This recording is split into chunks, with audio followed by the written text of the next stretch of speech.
Hello everyone, welcome to our YouTube family Gupta math circle. मैं VP Gupta. जैसा कि आप लोगों को पता है कि हम लोग यहाँ पर ज्योमेट्री का सीरीज पढ़ रहे हैं। मंडे यानी सोमवार से लेके शुक्रवार तक ज्योमेट्री पढ़ेंगे, यानी चैप्टर वाइज पढ़ेंगे, और सप्ताह के अंतिम यानी शनिवार और रविवार को हम पूरे जैसा एग्जाम में मॉक टेस्ट आते हैं, एग्जाम में पेपर आते हैं, वैसे हम लोग जो है सो 20 क्वेश्चन का मॉक टेस्ट करते हैं। तो यानी हम लोगों ने रविवार को पिछले दिन हम लोगों ने 20 क्वेश्चन का मॉक टेस्ट किया था। उसमें आप लोगों ने अच्छा परफॉर्मेंस किया, अपना रिजल्ट आप लोगों ने बताया। आज हम लोग यहाँ पर पिछले क्लास में यानी हम लोग जो पिछले क्लास में शुक्रवार को जो हम लोगों ने यानी लास्ट तक छोड़ा था ज्योमेट्री में हम लोग पिछले क्लास में सर्वांग के बारे में पढ़ा था। सर्वांग सम का बेसिक कंसेप्ट हम लोग जाने थे। आज हम जानेंगे सर्वांग सम का, उसके नेक्स्ट का कंसेप्ट क्या है उसको हम लोग एक एक करके यहां पर देखेंगे। हम लोगों ने पिछले क्लास में सर्वांग सम के थ्योरम के बारे में हमने आपको बताया था। आज हम उसको एक एक करके यहां पर डिटेल से समझाने वाला हूं। वो होगा क्या उसके बारे में लास्ट तक देखिएगा, ताकि आपको अच्छा लगेगा, समझ में आएगा। एक एक चीज को हम यहां पर कवर करने वाले। आपको इसके बाद पढ़ने के बाद सर्वांग सम में कहीं पर भी किसी प्रकार की कोई दिक्कत नहीं रहने वाली है। तो आइए हम आप लोगों को एक बार फिर से स्वागत करता हूं अपने YouTube family Gupta math circle पर। आज हम लोग यहां पर देखते हैं सर्वांग सम का नेक्स्ट कंसेप्ट क्या है। तो पिछले क्लास में हम लोगों ने सर्वांग सम के कसौटिया के बारे में पढ़ा था। वो सबसे पहले हमारा यहां पर था क्या, तो सबसे पहला यहां पर था क्या, एस यहां पर एस था, और उसके बाद हमारा दूसरा यहां पर था SAS था। उसके बाद तीसरा हम लोगों ने यहां पर ये पढ़ा था, तीसरा हम लोगों ने पढ़ा था ASA। उसके बाद चौथा हम लोगों ने यहां पर देखा था AAS, एंड पांचवा यहां पर हम लोगों ने देखा था RHS। तो हम लोग यहां पर इस पांचों को हम लोग डिटेल से यहां पर समझने वाले हैं। डिटेल से समझने का जो मतलब ये हो गया कि यहां पे एक एक करके यहां पर जो SS है ये होता क्या है इसके बारे में देखते हैं। तो सबसे पहला यहां पर हम लोग ये देखते हैं। सबसे पहला हमारा क्या, SSS का मतलब साइड साइड साइड। इसका मतलब ये हो गया कि यदि किसी दो त्रिभुज में तीनों के तीनों संगत भुजा यदि बराबर हो जाए, यहां पर साइड साइड साइड कितने साइड है, 3 साइड है। यदि किसी दो त्रिभुज में तीनों के तीनों संगत भुजा यदि बराबर हो जाए तो हम कह सकते हैं कि वह दोनों के दोनों त्रिभुज क्या होंगे, सर्वांग सम होंगे। जैसे हमारा यहां पर एग्जाम्पल के रूप में हम ये जो है सो ले सकते हैं। सबसे पहला यहां पर पहला त्रिभुज आपका यहां पर है ABC। तो यहां पर हमें बता, आपको नजर आ रहा है ना, हाँ बिल्कुल स्पष्ट आ रहा। दूसरा यहां पर हमने त्रिभुज जो है सो ले लिया, कौन सा, DEF। तो यहां पर दूसरा त्रिभुज हमने यहां पर ले लिया DEF। अभी हम यहां पर किसके बारे में पढ़ रहे हैं, तो अभी हम जो है सो यहां पे SSS के बारे में पढ़ रहे हैं, इसलिए इन सबको यहां पर मिटा देते।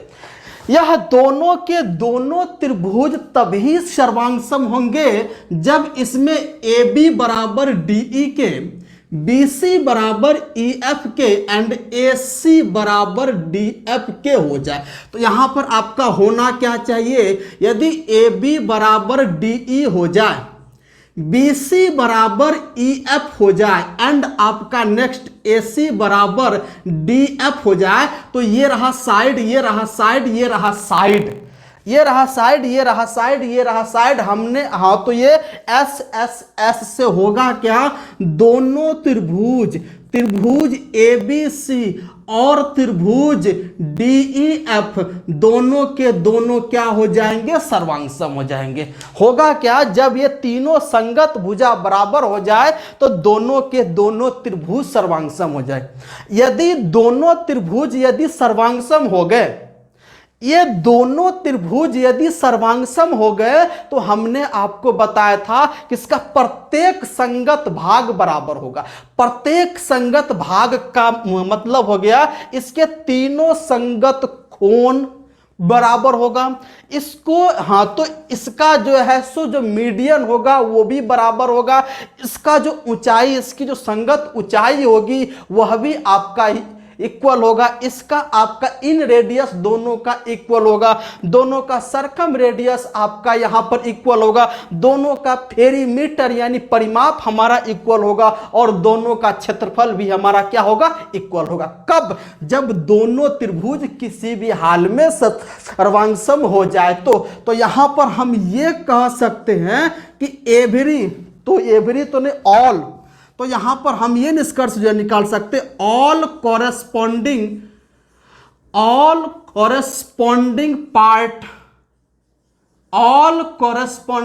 Part will be equal. All corresponding part will be क्या होगा, हमारा इक्वल हो जाएगा। कब, जब दोनों त्रिभुज हमारा यदि सर्वांगसम हो जाए। तो जब दोनों त्रिभुज सर्वांगसम हो जाए किसी भी प्रकार से तो ऑल कॉरेस्पॉन्डिंग पार्ट इक्वल। तो सर्वांगसम होने का रीजन क्या है, मतलब क्या कंडीशन होना चाहिए, उसमें से पहला कंडीशन है दोनों त्रिभुज की संगत तीनों भुजाएं बराबर हो जाए। तो यहां पर यदि बराबर है तो सर्वांगसम, इसके सभी संगत भाग जो है सब के सब क्या होंगे, बराबर हो जाए। तो यहां तक इस बात को आप लोग समझ पाए। चलिए अब यहां पर दूसरा हम लोग देखते हैं। अब हम यहां पर समझते हैं दूसरा हमारा क्या है। दूसरा हमारा है यहां पे SAS। दूसरा हमारा जो है सो यहां पे क्या है, SAS। दूसरा हमारा यहां पर क्या है, SAS, साइड एंगल साइड। ध्यान से जो है सो देखिएगा। तो इसमें अगर सर्वांगसम होना है तो वह दो त्रिभुज की बात करेगा, यानी दो त्रिभुज में कंपैरिजन होना है। तो यहां पर ये जो है सो देखिए, हम ले लेते हैं एक त्रिभुज ABC, A, B और C, और एक दूसरा त्रिभुज हम यहां पर जो है ले लेते हैं, कौन सा, DEF। तो यहां पर आपका क्या है, इसी में आपका साइड एंगल साइड, यहां देख रहे हैं दो साइड बराबर होना चाहिए और उसके बीच का एंगल यहां पे बराबर होना चाहिए। अगर मैं यहां पर आपको बोल दूं इन दोनों त्रिभुज में अगर AB बराबर हो जाए DE के, मतलब AB का संगत साइड DE हो जाए, हम पढ़ रहे हैं SAS, AB का संगत आपका DE हो जाए, उसके बाद BC का संगत हमारा EF हो जाए। अगर ये दोनों बराबर, यानी BC का संगत हमारा EF अगर ये दोनों बराबर है और इन दोनों साइडों के अंतर्गत इन दोनों साइडों से बनने वाला कोण कौन सा है, तो इन दोनों AB और BC से बनने वाला एंगल B और यहां DE और EF से बनने वाला एंगल E। तो यहां पर एंगल B बराबर हो जाए एंगल E के। तो यहां पर हम देख रहे हैं ये साइड है और ये एंगल किसका, इन दोनों साइडों से बनने वाला एंगल, इन दोनों साइडों के बीच का एंगल। इसमें देख रहे AB और BC के बीच का एंगल, AB और BC से बनने वाला एंगल B, DE और EF से बनने वाला, DE और EF से बनने वाला एंगल E। तो अगर किसी दो त्रिभुज में दो संगत भुजा बराबर और उसके अंतर्गत कोण, उसके बीच और उन दोनों साइडों के बीच बनने वाला संगत कोण यदि बराबर हो जाए तो हम कह सकते हैं कि ये दोनों के दोनों त्रिभुज ABC एंड त्रिभुज DEF दोनों के दोनों क्या होंगे, सर्वांगसम हो जाएंगे। अगर दोनों के दोनों सर्वांगसम हो गए, अगर दोनों के दोनों सर्वांगसम हो गए तो हम यहां पर कह सकते हैं कि इसकी सभी के सभी संगत भाग बराबर होंगे। सभी के सभी संगत भाग का मतलब हमने त्रिभुज में कितने चीज होते हैं, 10 भाग होते हैं। त्रिभुज में 10 होते हैं, शीर्ष होते हैं, एंगल होते हैं, साइड होते हैं, तो उसके बाद ऊंचाई होते हैं, इस माध्यिका होते हैं, कोण समद्विभाजक रेखा होते हैं, परिमिति होते हैं, क्षेत्रफल होते हैं, उसके बाद इसका आधार होता है। तो ये सारे के सारे क्या होंगे, बराबर हो जाएंगे। बात समझ में आ गई? बिल्कुल आपको यहां पर समझ में आ गई।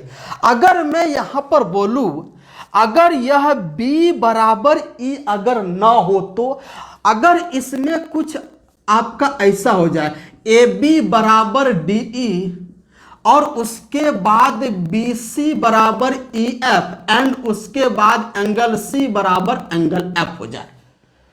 अगर कुछ इस प्रकार से दे रखा है ना, तो यहां पर देखिए AB किसके बराबर, DE के बराबर, BC किसके बराबर, EF के बराबर हो गया। अब देखो AB और BC के बीच बनने वाला कोण B और DE और EF के बीच बनने वाला कोण F, तो यहां पर D बराबर E होना चाहिए, लेकिन जबकि दे रखा है C बराबर F, तो यह जो C बराबर F है, तो यह दोनों साइड से बनने वाला कोण है। तो आप लोग बोलोगे नहीं है। अगर नहीं है तो ये सर्वांगसम आपका नहीं हो सकता। अगर नहीं है तो सर्वांगसम आपका नहीं हो सकता। क्यों? क्योंकि अगर दो त्रिभुज की दो संगत साइड बराबर है तो उसकी तीसरी संगत साइड बराबर नहीं हो सकता। तो इसीलिए यह आपका इस कंडीशन में सर्वांगसम नहीं हो सकते। लेकिन अगर हमारा दो त्रिभुज का दो संगत कोण बराबर है तो तीसरा कोण खुद ब खुद बराबर हो जाए। क्यों? क्योंकि त्रिभुज के तीनों कोणों का योगफल कितना होता है, 180 डिग्री होता है। तो यहां पर यह कोई जरूरी नहीं है कि त्रिभुज की दो साइड बराबर हो तो उसकी तीसरी संगत साइड भी बराबर हो, ऐसा कुछ भी जरूरी नहीं है। इसीलिए अगर आपका इस टाइप से अगर नहीं है तो हम SAS नहीं लगा सकते। SAS सर्वांग समता तभी लगेगा जब दो साइड बराबर और उसके बीच का कोण बराबर होना चाहिए। उन दोनों साइडों के बीच का कोण बराबर होना चाहिए, तभी आपका यहां पे SAS सर्वांग समता लग सकता है। जब भी सर्वांगसम हो गया तो उसके सभी के सभी संगत भाग क्या होंगे, बराबर हो जाएंगे। तो यहां तक इस बात को समझ पाए? बिल्कुल। अब हम आगे बढ़ते हैं। नेक्स्ट हमारा क्या है उसको देखने की कोशिश करते हैं। नेक्स्ट कंसेप्ट हमारा क्या है, नेक्स्ट थ्योरम क्या है उसको यहां पर देखते हैं। तो इसे हमने यहां पे जो है सो मिटाया। अब यहां पर जो है सो देखते हैं तीसरा नंबर थ्योरम क्या है, ASA हमारा सर्वांग समता प्रमेय। ये क्या कह रहा है, ये आपका ये कह रहा है कि दो त्रिभुज ABC और DEF है, ABC और यहां पर दूसरा हमारा क्या है, DEF है। हालांकि छोटा और थोड़ा सा भरा हो गया, लेकिन रचना है थोड़ा मान लीजिएगा। अब इसमें क्या है, हाँ, इन दोनों त्रिभुज में क्या है, एंगल A बराबर एंगल D, यानी एंगल A का संगत कोण क्या है, D है। ठीक है। उसके बाद एंगल B बराबर आपका एंगल E, यहां पे दो एंगल होना चाहिए, तो एंगल B ये कोण बराबर है इसके, यहां तक बन। अब उसके बाद इन दोनों कोण के अंतर्गत साइड कौन सा, AB और इसमें DE। तो अगर AB बराबर DE के है तो हम कह सकते हैं किससे, ASA से त्रिभुज ABC सर्वांगसम हो जाएगा त्रिभुज DEF के। अगर हमारा किसी त्रिभुज की दो संगत कोण बराबर हो और उससे अंतर्गत साइड अगर बराबर हो तो हम कह सकते हैं ASA से दोनों त्रिभुज सर्वांगसम हो जाएगा। अच्छा, अगर इसमें अगर ये अंतर्गत साइड ना हो, अगर इसमें ए बी बराबर डी ई के स्थान पे बी सी बराबर ई एफ हो, अगर इसमें कुछ आपका ऐसा हो जाए एंगल ए बराबर एंगल डी और एंगल बी बराबर एंगल ई और यहाँ पे बी सी बराबर ई एफ हो जाए, तो मुझे बताओ ये बी सी और ई एफ इन दोनों कोण के अंतर्गत साइड है? आप बोलोगे नहीं है। तो हाँ अगर कुछ इस प्रकार से आ जाए तब पर भी हम कह सकते हैं त्रिभुज ए बी सी त्रिभुज डी ई एफ के सर्वांग सम होगा। तब पर भी हम कह सकते हैं कि त्रिभुज A B C D E F के सर्वांग सम होगा।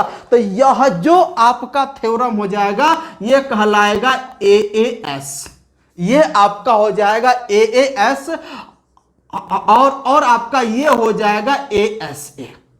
तो हमें बताओ इसमें, तो इसमें ये वाला कैसे लग गया, लेकिन अगर हम साइड में जो है सो बात करते नहीं लगा, तो उसमें आपका था कि दो साइड अगर इक्वल हो जाए तो ये कोई जरूरी नहीं है कि तीसरा संगत साइड भी बराबर होगा। लेकिन यहां पर अगर मैं बात करूं दो संगत कोण यदि बराबर हो जाए, दो संगत कोण यदि बराबर हो जाए तो तीसरा संगत कोण खुद ब खुद बराबर हो जाएगा। आपको पता है कि अगर बात नहीं आ रही है तो यहां पर आप देख लो एग्जाम्पल के रूप में, अगर ये कोण मैं 70 ले लूं, अगर ये कोण मैं 40 ले लूं और इसमें ये कोण 70 ले लूं और ये कोण 40 ले लूं, तो इसमें इस कोण के बराबर ये है और 40 के बराबर आपका 40 ये है, तो हमें ये बताओ इसका तीसरा कोण कितना हो जाएगा ये, तो ये भी आपका हो जाएगा 70 डिग्री और इसमें भी ये तीसरा कितना हो जाएगा, ये भी आपका 70, तो तीसरा संगत कोण भी बराबर हो गया। तो यहां पर ये होगा कि अगर किसी त्रिभुज का दो कोण, यदि किसी त्रिभुज में दो संगत कोण बराबर हो तो तीसरा संगत कोण खुद ब खुद बराबर हो जाता है। तो यहां पर ये अगर हमारा इसमें a बराबर d है, b बराबर e है, तो हम ये कह सकते हैं ये एंगल c बराबर f के हो जाएंगे कि नहीं हो जाएंगे? ये c बराबर f भी हो जाएगा। कब कब? जब दो एंगल बराबर हो तब। तो अगर c बराबर f हमारा हुआ तो अब कोई भी साइड ले लो, क्योंकि तीनों संगत कोण हमारा यहां पे बराबर हो गया, तो अब कोई भी साइड ले लो तब पर भी आपका क्या होगा, त्रिभुज सर्वांग सम हो जाएगा। बात समझ में आ गया? अगर तीनों साइड कुछ भी ले लो तो इसमें एस ए एस भी लगा सकते हो, ए एस, तो इसमें ए एस ए भी लगा सकते हो। बात समझ में आ रही है? बिल्कुल आ रही है। तो अगर यहां पर इस बात को यहां पर देखें तो हमने 4 यहां पे पढ़ लिया, तो चौथा हमने यहां पर ये पढ़ा ए A S, us A A S, तो यहां पर हमारे सामने 4 रूल आ गए। अब हम यहां पर देखते हैं पांचवा, तो यहां पर पांचवा हमारे सामने क्या है और बहुत ही इंपॉर्टेंट है, इसका ज्यादातर यूज होता है और वो किस में लगेगा ये, तो ये आपका राइट एंगल में लगने वाला है। ये किस में लगने वाला है, तो ये आपका राइट एंगल में लगने वाला है। तो यहां पर आपका पांचवा हो जाएगा क्या, आपको मैंने बताया था पिछले क्लास में, आर एच एस। आर का मतलब राइट एंगल, एच का मतलब हाइपोटेनस और एस का मतलब कोई साइड। तो यहां पर हम जो है सो लेते हैं ए बी सी कोई राइट एंगल, यहां पर ले लिया हमने ए बी और सी, उसके बाद यहां पर हमने जो है तो लिया कौन सा, डी ई एफ। ये एंगल आपका 90 डिग्री, ये एंगल आपका 90 डिग्री। तो ये राइट एंगल आपका हुआ, तो इस राइट एंगल में आपका है क्या, कोण बी बराबर कोण ई बराबर कितना हो जाएगा, 90 डिग्री इस कोण के लिए। उसके बाद दूसरा आपको हाइपोटेनस यानी AC बराबर होना चाहिए DF के, AC बराबर किसके, DF के, तो ये आपका हो गया हाइपोटेनस।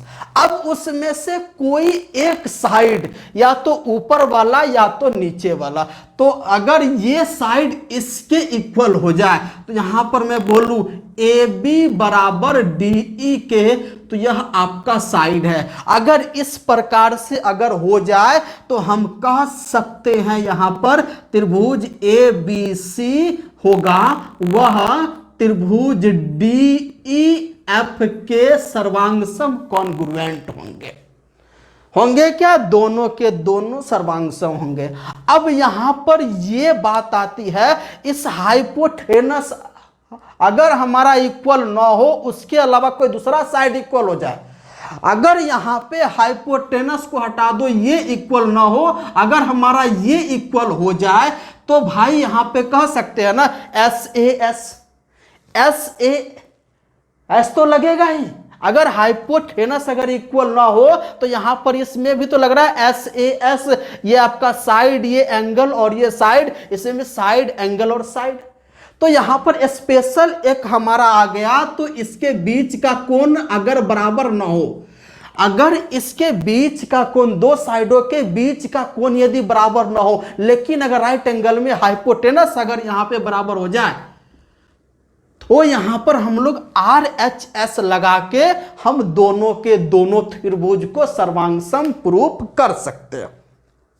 तो हमें यह बताओ यहां तक आप लोगों को समझ में आया कि नहीं आया, मुझे यह बताओ। यहां तक किसी को कोई दिक्कत? तो यहां पर एक बार फिर से मैं रिपीट कर दूं, एस एस एस सर्वांगसमता क्या है कि दो त्रिभुज में तीनों के तीनों संगत भुजा यदि बराबर हो तो हम कह सकते हैं एस एस एस दोनों त्रिभुज सर्वांगसम होंगे। यदि दोनों त्रिभुज सर्वांगसम हो गए तो उसकी सभी के सभी संगत भाग बराबर होंगे। सभी के सभी संगत भाग होने का मतलब क्या है? सभी के सभी संगत भाग होने का मतलब है वो हमने त्रिभुज में कितने चीज होते हैं, तो सबसे पहला शीर्ष, उसके बाद एंगल, साइड, उसके बाद उसका पेरीमीटर, उसके बाद उसका एरिया होता है, उसके बाद उसका एंगल बाइसेक्टर, उसके बाद माध्यिका, हाइट, आधार, ये सारे के सारे अंतः, हाँ तो इस अंतः त्रिज्या परित्रिज्या सभी के सभी क्या होंगे? बराबर होंगे। यहां तक आ गई। उसके बाद दूसरा एस ए एस, यदि दो त्रिभुज में दो संगत भुजा बराबर और उसके अंतर्गत बनने वाला कोण यदि संगत बराबर हो, दो संगत भुजा बराबर और उन दोनों संगत भुजा के अंतर्गत कोण जो बनेगा वो कोण यदि अगर हमारा बराबर हो तो हम कह सकते हैं एस ए एस से दोनों त्रिभुज क्या होंगे? सर्वांगसम। अब यहां पर ए एस ए क्या है? यदि किसी त्रिभुज के दो कोण और उसके अंतर्गत बनने वाली साइड यदि बराबर हो जाए तो हम कह सकते हैं दोनों त्रिभुज सर्वांगसम होंगे। यदि दोनों त्रिभुज सर्वांगसम हो गए तो भाई क्या होगा? उसकी सभी संगत भाग बराबर होंगे। अब है ए ए एस, यानी यदि किसी त्रिभुज का दो कोण और कोई एक साइड अगर बराबर हो जाए तो हम कह सकते हैं कि दोनों के दोनों त्रिभुज सर्वांगसम होंगे। यदि दोनों के दोनों त्रिभुज सर्वांगसम हो गए तो उसकी सभी के सभी संगत भाग बराबर होंगे। अब चौथा आपका आर एच एस, आर का मतलब राइट एंगल, एच का मतलब हाइपोटेनस और एस का मतलब साइड। यदि किसी समकोण त्रिभुज में राइट एंगल यानी 90 डिग्री, तो जिस त्रिभुज का एक कोण 90 डिग्री हो राइट एंगल होता है। यदि किसी समकोण त्रिभुज में हाइपोटेनस और कोई एक साइड बराबर हो संगत, यदि किसी दो समकोण त्रिभुज में उसके हाइपोटेनस यानी कर्ण और कोई एक संगत साइड अगर बराबर हो जाए तो हम कह सकते हैं दोनों त्रिभुज सर्वांगसम हो जाएंगे। यदि दोनों त्रिभुज सर्वांगसम हो गए तो यहां पर क्या होगा? उनकी सभी के सभी संगत भाग बराबर होंगे। तो मुझे बताओ यहां पर नीचे कमेंट करके, किसी को कोई यहां तक दिक्कत, किसी को कोई परेशानी, कोई समस्या? बिल्कुल नहीं, आप लोगों का कमेंट हमें नजर आ रहा है, बिल्कुल आ रहा है। चलिए, तो किसी को यहां तक कोई परेशानी नहीं। अब हम आगे बढ़ते हैं। आगे क्या है? इसका यूज पढ़ते हैं। इसका यूज कहां कहां होगा उसको हम लोग देखते हैं। इसका यूज कहां कहां होने वाला है उसको एक बार यहां पर देखते हैं, बहुत ही इंपॉर्टेंट यूज है। तो यहां पर हेडिंग जो है सो लगाइए use of congruency, use of congruency, ENCI, ठीक है। तो यहां पर हिंदी में कुछ लोग अगर लिखना है तो लिखिएगा सर्वांग समता, सर्वांग समता का प्रयोग, सर्वांग समता का प्रयोग। चलिए सर्वांग समता का प्रयोग यहां पर हम लोग जो है देखते हैं। यदि किसी त्रिभुज में दो साइड बराबर और उसमें एक एंगल बाइसेक्टर हो, अगर मैं यहां पर मान लूं ये एक त्रिभुज हमने ले लिया ABC, ABC एक त्रिभुज हमने ले लिया यहां पर ABC, तो यहां पर हम लोग जो है सो लिखेंगे इन रेंगल ABC में AB बराबर AC एंड, यहां पर ध्यान से देखिएगा, पहला यूज यहां पर बता रहा हूं सर्वांग समता का कि किसी त्रिभुज ABC में AB बराबर AC हो, AB बराबर AC हो। अब उसके बाद हाँ, तो उसके बाद and AD is an angle bisector line, angle bisector तो लाइन, तो यहां पर क्या है AD आपका क्या है, कोई एंगल बाइसेक्टर लाइन है जो BC के बिंदु D पर यहां पर मिलती है। Angle bisector line of angle किसका, एंगल BAC का हो गया। तो यहां पर AD कोण BAC का एंगल बाइसेक्टर लाइन है। अगर यह लाइन एंगल बाइसेक्टर है तो इसका मतलब ये कोण यदि थीटा है तो ये एंगल भी आपका थीटा हो जाएगा।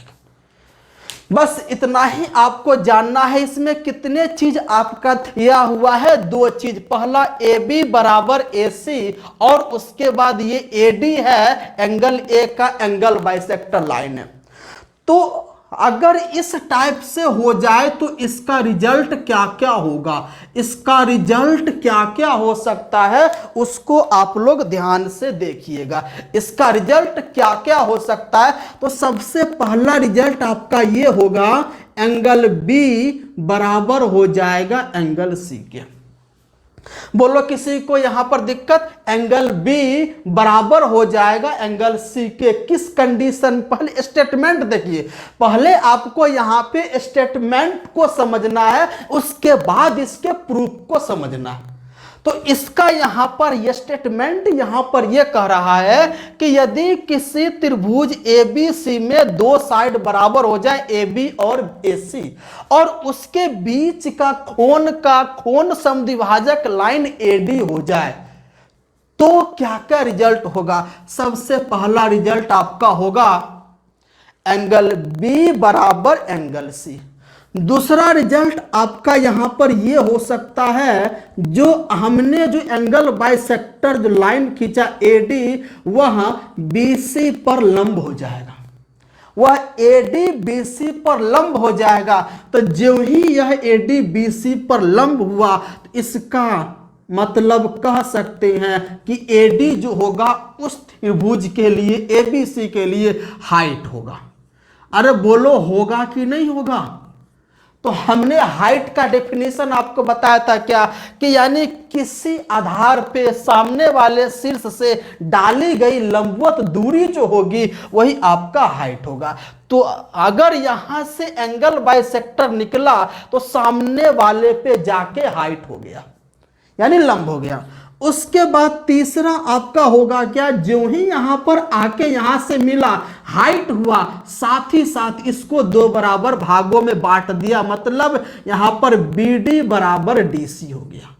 मतलब हुआ क्या, BD बराबर DC हो गया। तो हमें यहां पर ये बताओ BD बराबर DC हुआ, इसका मतलब क्या है? इसका मतलब है कि बिंदु D BC का मध्य बिंदु है। तो यहां पर हम ये कह सकते हैं D हमारा होगा क्या, D is a mid point, D is a mid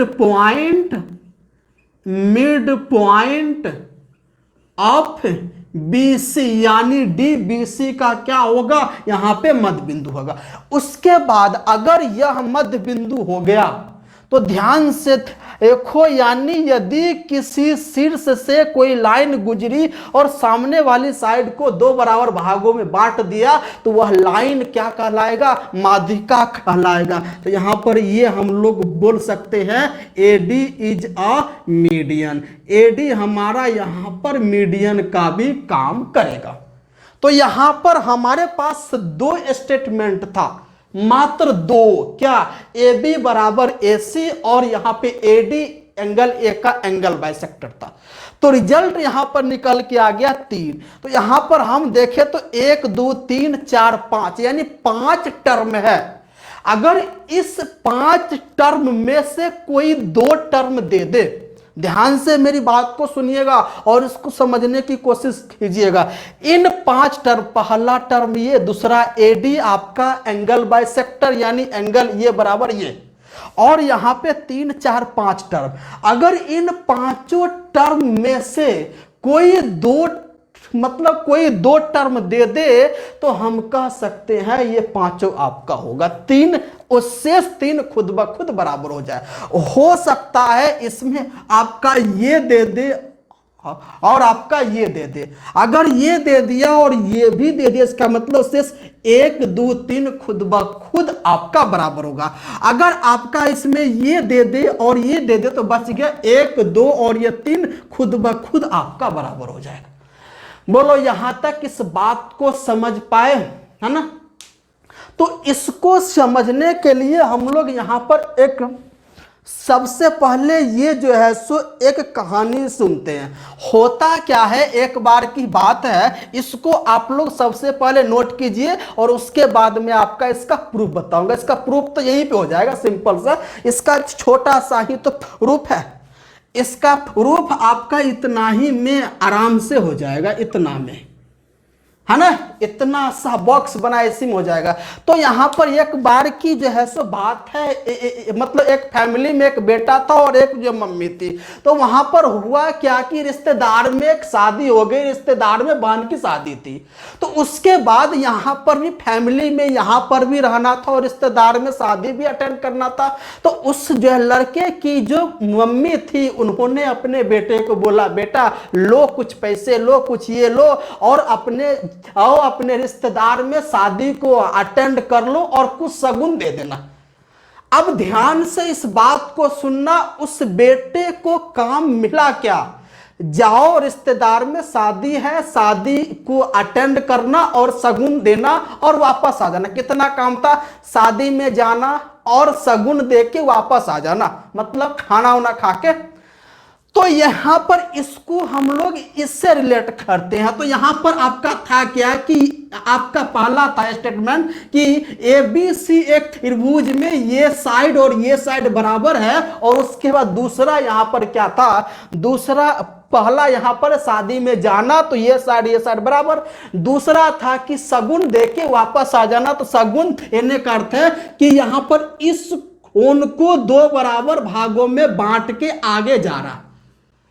तो इस 2 कोनों को, यानी इस कोण को 2 बराबर भागों में बांट रहा है। तो ध्यान से देखना, उसका काम था शगुन देके वापस आ जाना। ज्यों ही शादी में जाता है, ज्यों ही शादी में जाता है, ज्यों ही शगुन देने की बात होती है, उसके बाद स्टेज से नीचे उतरता है तो उसे एक सुंदर कन्या पसंद आ जाती है।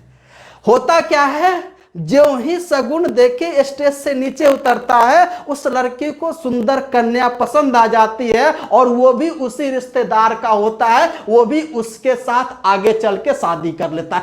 ध्यान से सुनना, बात कहां से स्टार्ट हुई थी? शादी अटेंड करना, सगुन देना, वापस आ जाना। लेकिन उस लड़के ने, उस बेटे ने क्या किया? वहां गया, जो ही स्टेज से उतरा तो उसको एक सुंदर कन्या जो है सो मिल गई, और सुंदर कन्या जो है मिल गई तो उसके साथ जो है बात आगे बढ़ी और उसकी भी शादी हो गई। ध्यान से सुनना, इसको रेट करते हैं। उसका काम था कि भाई ये साइड और ये साइड बराबर, और उसके बाद इस कोण को दो बराबर भागों में बांट के आगे जाओ। जो ही आगे जाता है तो वो यहां पर लंब हो जाता है, लंब होने के साथ साथ इसको दो बराबर भागों में बांट भी देता है। तो जो ही यह लंब हो गया तो यह हाइट हुआ कि नहीं हुआ? बिल्कुल। अब इसको दो बराबर भागों में बांटा तो यह मध्य बिंदु हुआ कि नहीं हुआ? अगर मध्य बिंदु हुआ तो ये मीडियन का काम किया कि नहीं किया? बोलो हाँ या ना। तो यानी उसका काम था यही कि भाई यहां से तुम इस कोण को दो बराबर भागों में बांटना है। तो बांटते हुए आगे जो ही बढ़ा तो भाई सामने वाले साइड को भी दो बराबर भागों में बांट दिया, यानी उस लड़के को भी एक लड़की पसंद आ गई। और जो ही बांटा तो यहां पर ये आपका हुआ क्या? इसको 90 डिग्री पर हो गया, इस साइड पे 90 डिग्री का कोण बना दिया। आगे चल के शादी हो गया, आगे की कहानी बाद में, ठीक है? तो हमें समझना। अब इसका यहां पर प्रूफ देख लो। तो इन दोनों त्रिभुज में अगर मैं बात करूं, त्रिभुज ADB एंड त्रिभुज ADC, ADB और ADC में ध्यान से आप हमें बताओ, एंगल BAD बराबर एंगल CAD, ये theta is equal to theta, क्योंकि ये लाइन एंगल बाइसेक्टर है। उसके बाद यहां पर देखो AB बराबर AC क्या है? दिया हुआ है कि नहीं है? अरे बोलो हाँ या ना, दिया हुआ है। अब उसके बाद ध्यान से आप यहां पर देखो, लाइन AD इस त्रिभुज का और इस त्रिभुज का भी AD बराबर AD, दोनों में क्या है मेरे दोस्त? दोनों में कॉमन है। तो यहां पर देखो S और S दो साइड और एक यहां पे कोण, तो हमें यहां पर देखो AB और एक ये साइड और एक ये साइड और इसके बीच का कोण SAS से दोनों त्रिभुज सर्वांगसम हो गए। तो यहां पर हमारा हुआ क्या? त्रिभुज ADB सर्वांगसम हो गया किसके? त्रिभुज ADC के। अगर यह दोनों त्रिभुज सर्वांगसम हो गए तो इन दोनों त्रिभुज के संगत सभी के सभी बराबर हो गए। अगर ये दोनों त्रिभुज सर्वांगसम हो गए तो इन दोनों त्रिभुज के संगत सभी के सभी बराबर हो गए। तो सबसे पहला यहां पर है, तो इस कोण में आपका एंगल ये और इस इस त्रिभुज में एंगल ये, तो यहां पर एंगल B बराबर एंगल C होगा कि नहीं होगा? क्यों? क्योंकि अगर ये दोनों त्रिभुज सर्वांगसम हो गए तो यानी इसमें आपका ये रहा एंगल बाइसेक्टर के सामने वाला ये कोण और एंगल बाइसेक्टर के सामने वाला ये कोण, दोनों आपका क्या होगा? बराबर हो जाएगा। तो यहां पर पहला रिजल्ट हमारा जो निकल के आ गया एंगल B बराबर C। अब अगर ध्यान से जो है सो यहां पर आप देख लो, इस त्रिभुज में AB के सामने वाला एंगल कौन सा? तो एंगल ADB। और यहां पर देखो इसमें AB किसके बराबर है? AC के। तो AC के सामने वाला कौन सा एंगल? एंगल ADC, दोनों बराबर होगा। तो यहां पर आप बताओ, एक लाइन पे 180 डिग्री का कोण, जबकि दोनों बराबर है। एक लाइन पे 180 डिग्री का कोण और दोनों बराबर है, तो दोनों आधा आधा बांट लेगा। तो यहां पर इक्वल टू कितना हो जाएगा? 90 डिग्री। जो ही यहां पर 90 डिग्री कोण बना, जो ही यहाँ पे 90 डिग्री कोण बना तो हम कह सकते हैं मेरे दोस्त एडी लंब बीसी होगा। बोलो होगा कि नहीं होगा? एडी लंब बीसी होगा कि नहीं होगा? आप बोलोगे बिल्कुल होगा। अगर यह एडी लंब बीसी हो गया तो यहां पर हमारा एडी जो होगा वह क्या होगा? तो एडी हमारा यहां पे हाइट हो जाएगा। तो हमने यहां पर एडी लंब बीसी साबित कर दिया। अब यहां पर आती है बात तीसरा। अब यहां पर तीसरा, इस त्रिभुज में ये कोण थीटा और इसमें ये थीटा दोनों इक्वल है। इस थीटा के सामने वाली साइड कौन सी? यहां पर देख लीजिए बीडी, और इस त्रिभुज में इस थीटा के सामने वाली साइड कौन सी? डीसी। तो बीडी बराबर डीसी अगर हो गया, बीडी बराबर डीसी हो गया तो यहां पर हम कह सकते हैं कि डी मध्य बिंदु होगा। डी यहां पर मध्य बिंदु होगा। तो यहां पर पॉइंट डी, मैं इस सर्कल में लिख रहा हूं, पॉइंट डी आपका क्या होगा? मिड पॉइंट होगा। अगर यह मिड पॉइंट हो गया तो एडी हमारा क्या हो जाएगा? एडी हमारा यहां पर मीडियन हो जाएगा। तो हमें बताओ इस बात को आप समझ पाए कि नहीं समझ पाए? कौन कौन लोग हैं जो इस बात को नहीं समझ पाए? हाथ उठाओ।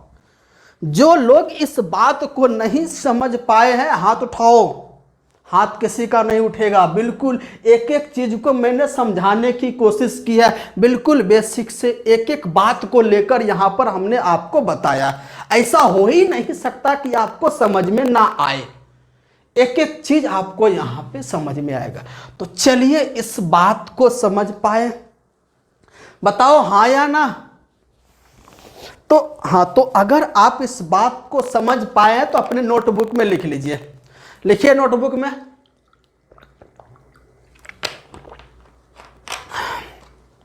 नोटबुक में लिखिए, या तो आप इसका स्क्रीनशॉट ले लीजिए। आइए आगे बढ़ते हैं। नेक्स्ट, अब इसका दूसरा यूज क्या है? यहां पर हम लोग पढ़ रहे हैं यूज ऑफ कॉन्ग्रुएंसी, सर्वांग समता का प्रयोग। इसका दूसरा यूज है क्या? यहां पर देखते हैं। हमने एक एक चीज को समझाने की कोशिश की। हमने ये बताया कि यदि किसी त्रिभुज में दो चीज अगर दे दे, क्या चीज? ए बी बराबर ए सी, मतलब दो साइड बराबर हो जाए और उसके बीच के कोण का कोण समद्विभाजक लाइन खींची जाए तो हमारा रिजल्ट क्या होगा? ये जो B बराबर C AD लंब हो जाएगा BC पर, BD बराबर DC। मतलब उस लड़के का काम था जाओ शादी अटेंड करो और वहां पे शगुन दे के वापस आ जाओ। लेकिन उसने क्या क्या कुकर्म ने क्या क्या कांड करके आया भाई। उसे भी एक पसंद आ गई और उससे भी शादी करके वापस आ गया। तो वही है कि भाई इसमें था ये बराबर इसके था और उसके बाद इस कोण को समद्विभाजित करके एक लाइन गुजर रहा है। दो काम इसको करने थे, इसमें दो काम करने थे। इसके बराबर इसको करना था और यहां से एक कोण समद्विभाजक रेखा गुजारना था। तो ज्यों ही गुजारा और सामने वाली साइड पे जाके मिला ना, तो क्या क्या हो गया? तीन काम हो गया। तो भाई लंब भी हो गया, लंब हो गया तो सामने वाले साइड को दो बराबर भागों में बांट दिया। तो ज्यों ही लंब अगर ये हुआ तो ये हाइट भी हो जाएगा, सामने वाले साइड को दो बराबर भागों में बांट रहा है, इसका मतलब माध्यिका भी होगा, मीडियन भी होगी। बस यही आपको याद रखना। इन पांचों में से कोई दो चीज अगर पता हो ना तो शेष तीन चीज खुद ब खुद आपका निकल के आ जाएगा। तो यहां तक इस बात को समझ पाए? चलिए आगे बढ़ते हैं। अब हम लोग यहां पर ये जो है सो देखते हैं इसका दूसरा यूज क्या है। ये था इसका पहला यूज। अब हम यहां पर देखते हैं इसका दूसरा यूज क्या है, उसके बारे में सीखते हैं एंड उसके बारे में समझते हैं। चलिए हमने इसे यहां पर अच्छे से मिटा दिया। दूसरा यूज हमारा क्या है? यदि किसी त्रिभुज में दो हाइट बराबर हो जाए, यानी if two heights of a triangle are equal. यहां पर हम अब जो है सो लिखते हैं if two heights if two heights of a triangle, TRIANGLE triangle, if two heights, तो यहां पर है if two heights of a triangle are equal, इसका मतलब ये हो गया यदि किसी त्रिभुज की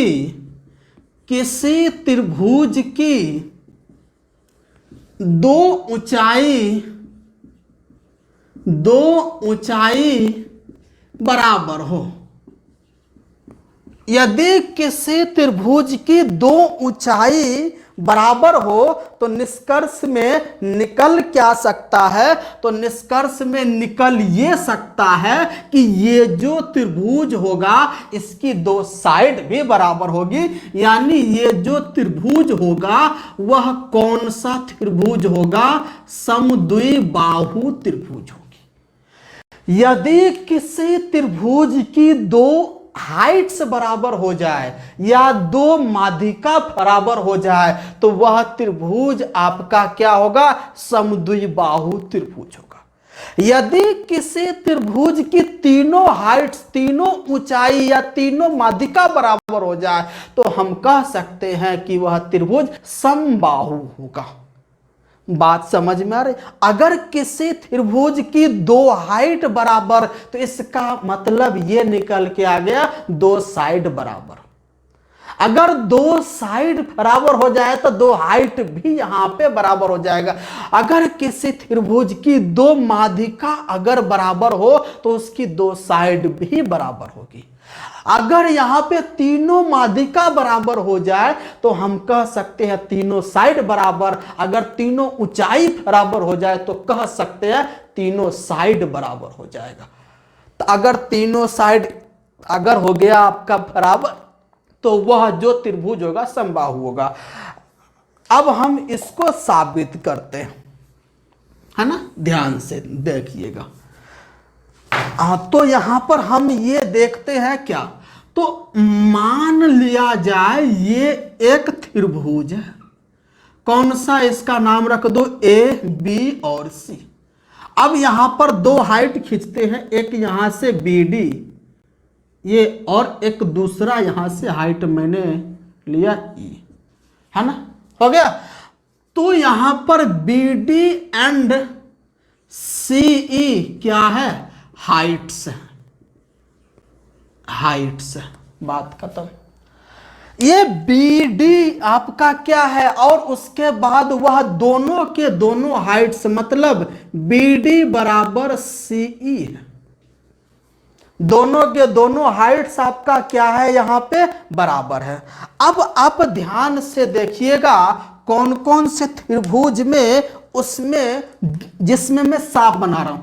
सबसे पहला त्रिभुज हम यहां पर जो है सो लेते हैं, कौन सा, ADB। पहला त्रिभुज हमने ये जो है सो लिया, इसमें हमने ब्लू मार्कर से सांप यहां पे बनाया, किसमें, त्रिभुज ADB। कौन सा, त्रिभुज ADB। एंड दूसरा हमने यहां पर ये जो है सो ले लिया, कौन सा, AEC, AE एंड C। इस पे हमने जो है लाल सांप बड़ी जहरीला होता वो मैंने चलाया, किस पे, AEC। तो दूसरा हमने जो है लिया यहां पर त्रिभुज AEC।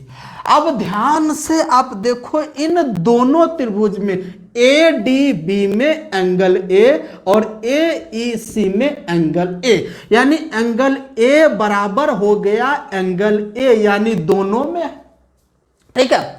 अब उसके बाद अब आप ध्यान से देखो, AD आपका हाइट है, ये आपका 90 डिग्री कोण। उसके बाद CE आपका हाइट है तो ये भी 90 डिग्री का कोण। तो यहां पर आप मुझे बताओ एंगल ADB बराबर होगा एंगल AEC कितना, 90 डिग्री। अरे बोलो हाँ या ना। तो इन दोनों त्रिभुज में दो कोण हमें यहां पर मिल गए।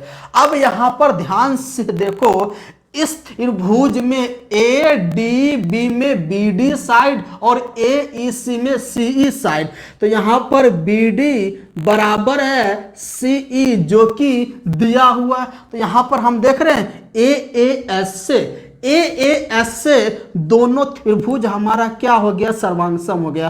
तो त्रिभुज हमारा ए डी बी सर्वांगसम हो गया किसके, त्रिभुज ए ई सी के, यानी ए डी बी ए ई सी के क्या हो गए, सर्वांगसम हो गए। दोनों त्रिभुज आपका सर्वांगसम हो गया।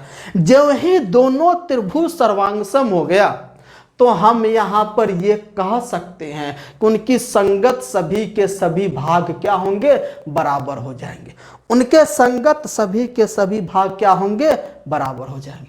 अब यहां पर ये जो है सो हम यहां पर देखते हैं ए डी बी में एंगल डी के सामने कौन सी साइड है, तो आपका ए बी।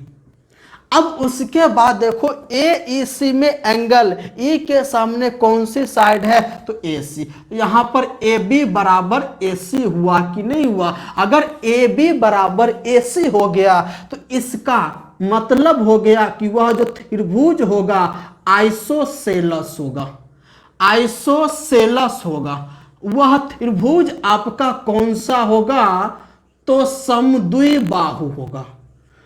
कौन सा हो जाएगा, समद्विबाहु हो जाएगा। बात समझ में आ गई। अब उसके बाद ध्यान से अब जो है सो देखो इन दोनों त्रिभुज में आपका क्या क्या है। अब यहां पर देखो एंगल ए के सामने वाला एंगल ये और एंगल आपका ए के सामने वाला इसमें ये, तो आपका दूसरा यहां पर आपका हो जाएगा angle A B D, angle A B D, angle A B D यानी इस त्रिभुज में बराबर होगा एंगल किसके, यानी एंगल कहां गया, सॉरी एंगल, हाँ एंगल ए बी डी आपका बराबर होगा एंगल ए सी ई के। तो यह भी आपका एंगल आपका क्या हो सकता है, बराबर हो सकता है। तो हमें यह बताओ यहां तक किसी को दिक्कत, किसी को कोई समस्या, अरे बोलो किसी को कोई दिक्कत हुआ है, बिल्कुल नहीं। अब अगर ये हो जाए तो इसका अर्थ है इसके सामने वाली साइड कौन सा, तो यहां पर ए ई बराबर हो जाएगा आपका एडी के। तो जो ही आपका ये साइड इसके इक्वल होगा तो यहां पर ये साइड भी इसके इक्वल होगा। तो इससे हमारा जो है सो निकल के आ जाएगा बीई बराबर सी डी, तो ये भी आपका इक्वल हो जाएगा। तो यहां तक इस बात को हमारा यहां पर मेन उद्देश्य ये था समझाने का कि यदि किसी त्रिभुज की दो हाइट बराबर हो जाए तो वह त्रिभुज समद्विबाहु होगा, मतलब उसकी दो साइड भी बराबर होगी। तो ये था हमारा क्या था, सर्वांग समता का यूज। इतना तक हम लोग इसका यूज किए। अब हम यहां पर जाके आपका सर्वांग समता का कंसेप्ट खत्म होता है। अब इस पे आधारित हम लोग क्वेश्चंस करने वाले, क्वेश्चंस अच्छे अच्छे क्वेश्चंस का प्रैक्टिस यहां पर जो है सो हम लोग यहां पर इसका देखेंगे, है ना। तो वो हम लोग उसको नेक्स्ट क्लास में करेंगे। तो हम लोग आज के लिए इस कंसेप्ट को यही तक जो है सो रखते हैं। उसके बाद अच्छे से उसके बाद हम यहां पर आपको बताऊंगा सिमिलरिटी, समरूपता, वो ज्यादा इंपॉर्टेंट है। इससे ज्यादा इंपॉर्टेंट समरूपता, और समरूपता में इससे ज्यादा यूजेज है। समरूपता में इसमें तो हमारा जो है सो दो ही यूज था, उसमें समरूपता में बहुत सारे यूजेज है, उसको भी हम लोग यहां पर पढ़ने वाले हैं। तो आपको आज का सेशन कैसा लगा, आप लोग मुझे नीचे कमेंट सेक्शन में लिख के बताओगे कि आज का सेशन आप लोगों को कैसा लगा। अगर आप इस सेशन में किसी प्रकार की सुधार चाहते हो तो वो भी आप नीचे सजेशन यानी कमेंट में लिख सकते हो कि आपका विचार क्या है। आप अपना जो है सो विचार इस कमेंट सेक्शन में नीचे आप मुझे लिख के जो है सो बताओगे। आपको कहीं पर भी किसी प्रकार की कोई भी समस्या है तो आप हमें नीचे कमेंट में लिख के बताओगे कि ये सर परेशानी है, इस चैप्टर को आप एक बार बता दीजिए, आप मतलब हो जाएगा। तो आपको यहाँ पर कोई भी किसी प्रकार का किसी चैप्टर से रिलेटेड अगर कोई समस्या है तो बता दीजिएगा, मैं उस चैप्टर को यहाँ पे पढ़ा दूंगा। फिलहाल हम यहाँ पर ज्योमेट्री पढ़ रहे हैं। ज्योमेट्री के अगर ये हो जाएगा तो उसके बाद नेक्स्ट टॉपिक मतलब एडवांस मैथ में जो है स्टार्ट करेंगे। उसके बाद धीरे धीरे अर्थमेटिक पे आएंगे। उसके बाद अब आपको पता होगा कि प्रत्येक शनिवार और रविवार सप्ताह में 2 दिन रैपिड फायर सेशन होता है। रैपिड फायर सेशन में आपका जो एग्जाम हॉल में जिस टाइप से क्वेश्चन पूछे जाते हैं उससे एक लेवल ऊपर का क्वेश्चंस यहाँ पे मैं आपको प्रैक्टिस करवाऊंगा। यहाँ पे अगर एक लेवल ऊपर का प्रैक्टिस करते हैं ना तो जो एग्जाम का जो लेवल में जो क्वेश्चन आने वाला वो तो बिल्कुल आपको हलवा लगेगा, बिल्कुल आपको आसान लगेगा। इस बात को समझ के जाइए। अगर 20 क्वेश्चन में कराता हूं उसमें 17 क्वेश्चन अगर आप बना लिए ना तो आपको एग्जाम हॉल में 100% आप रिजल्ट लेके आओगे, मेरी ये गारंटी है ना। तो चलिए हम लोग आज के सेशन को इतना ही तक रखते हैं। उसके बाद मिलते हैं नेक्स्ट क्लास में एक नए जोश, एक नए उमंग, एक नए ऊर्जा के साथ। अब तक के लिए जय हिंद, जय भारत।